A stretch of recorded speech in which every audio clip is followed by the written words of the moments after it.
25 सितंबर को कांग्रेस के 91 विधायकों ने इस्तीफा दे दिया। वजह थी सीएलपी की मीटिंग को बुलाना बिना उनकी मंजूरी के। इस मामले को बीजेपी भी क्लोजली मॉनिटर कर रही थी और एक लंबे वक्त के इंतजार के बाद में deputy leader of opposition Rajendra Rathore ने एक याचिका दायर करी 5 दिन पहले, और आज उस मामले में जो है हाई कोर्ट ने नोटिस इशू करे हैं स्पीकर को। ज्यादा बात करने लिए खुद राजेंद्र राठौड़ है, क्योंकि इस बार उस केस में अपीयर भी खुद ही हुए थे। सर, क्या बहस हुई आज कोर्ट के अंदर?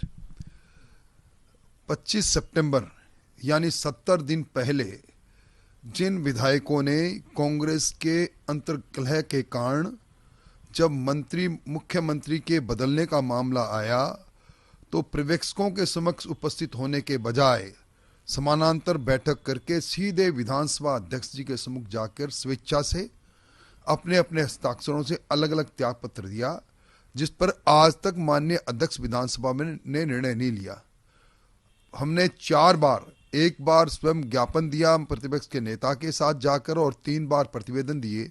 जब कोई निर्णय नहीं हुआ तो व्यथित होकर माननीय उच्च न्यायालय की खंडपीठ के अंदर मैंने याचिका दायर की और याचिका के अंदर मैंने प्रार्थना की कि आज 91 विधायकों का विधानसभा के नियम और प्रक्रियाओं के नियम 173(2) के तहत, संविधान के आर्टिकल 190(3)(b) के तहत एक बार तत्काल प्रभाव से दिया हुआ त्याग पत्र को माननीय अध्यक्ष को स्वीकृत करने के अलावा उनके पास कोई चारा नहीं रहता, उस पर निर्णय नहीं करना। ये संवैधानिक संकट पैदा हो गया है। और इस बात को लेकर मैंने जब न्यायालय में एक बात कही तो न्यायालय ने मेरी बात पर संज्ञान लेते हुए विधानसभा अध्यक्ष और सचिव विधानसभा को नोटिस भेजकर तलब किया है। और मैं समझता हूं कि दोबारा जब 3 सप्ताह पश्चात तारीख होगी तो निश्चित तौर पर गुणा अवगुण पर इस पर निर्णय होगा। ये पहली बार है जब विधानसभा अध्यक्ष को उनके निर्णय नहीं करने के कारण से इस प्रकार का नोटिस जारी हुआ है। सर, कांग्रेस के जो कुछ लोग हैं अनऑफिशियली, क्योंकि स्पीकर से जुड़ा मामला है, खुलकर तो नहीं कह रहे, लेकिन उनका कहना है कि स्पीकर के जुरिस्डिक्शन में हाईकोर्ट जो है वो इंटरफेयर नहीं कर सकता। देखिए, 1-2 नहीं, मैंने उच्च न्यायालय की खंडपीठ के समक्ष भी मैंने आधा दर्जन वो नजीरें पेश की।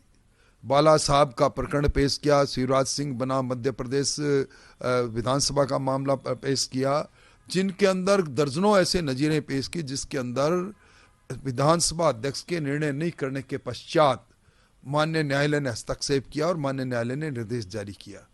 मेरे सारे उन न्यायिक दृष्टांत के बाद भी सुनवाई के पश्चात, सुनवाई के दरमियान भी मैंने कहा, उन सब को सुनकर खंडपीठ ने जो 2 मान्य जजों की थी उन्होंने नोटिस दिया है, तो कुछ सोच के दिया है।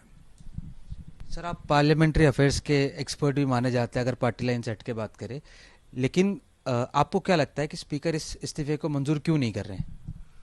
देखिए, ये पहली बार हुआ है माननीय अध्यक्ष विधानसभा को एक विधानसभा के नियम और प्रक्रियाओं के नियम जो आर्टिकल 208 के अंतर्गत बने हैं और जो हमारे संविधान के अंदर आर्टिकल्स 190 है उसके प्रीव्यू में निर्णय लेना ही चाहिए। एक बार मैंने स्वेच्छा से कह दिया कि मैं इस पद पर रहना नहीं चाहता, उपस्थित होकर अगर मैंने हस्ताक्षर से वो दे दिया तो उनको मानना ही पड़ेगा। उनका निर्णय नहीं करना ये संसदीय परंपराओं के विपरीत है।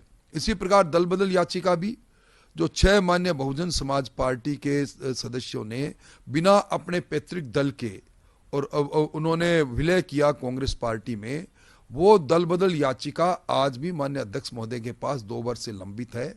उसके मामले में भी माननीय उच्च न्यायालय ने 2020 के अंदर 21 अगस्त को 3 महीने में उसको निर्णय करने का आदेश दिया था, जिसको भी पालना माननीय अध्यक्ष जी ने नहीं की। ये एक तरह से संवैधानिक संकट है और मैं समझता हूँ इस पर निश्चित तौर पर न्यायालय में मामला गया है तो उस पर संज्ञान होगा। सर, आखिरी सवाल है, जब ये इस्तीफा वाला पूरा कांड हुआ था, अलग अलग संख्या बल सामने आ रहा था, लेकिन कई विधायक खुल के सामने आए, उन्होंने कहा कि हमको तो पता ही नहीं था, हमसे तो कोरे कागज में साइन करा लिए गए, जबरदस्ती करा लिए गए, वो इस्तीफा था ही नहीं। अगर इस प्रकार की बात है तो उन विधायकों को आकर जिन्होंने उनसे जबरन हस्ताक्षर कराए, कोरे कागज पर हस्ताक्षर कराए, उनके विरुद्ध वाद दायर करनी चाहिए, मुकदमा दायर करना चाहिए। इससे बड़ा गुनाह कुछ हो सकता है? राजस्थान जो गुनाहों का प्रदेश बन गया, उसमें ये गुनाह भी होने लग गए कि माननीय सदस्य विधानसभा के वो अगर ये कहे कि हमसे जबरन हस्ताक्षर करवा लिए, ये तो एक तरह से इससे बड़ा संगीन अपराध कोई हो ही नहीं सकता, उसमें कार्रवाई होनी चाहिए।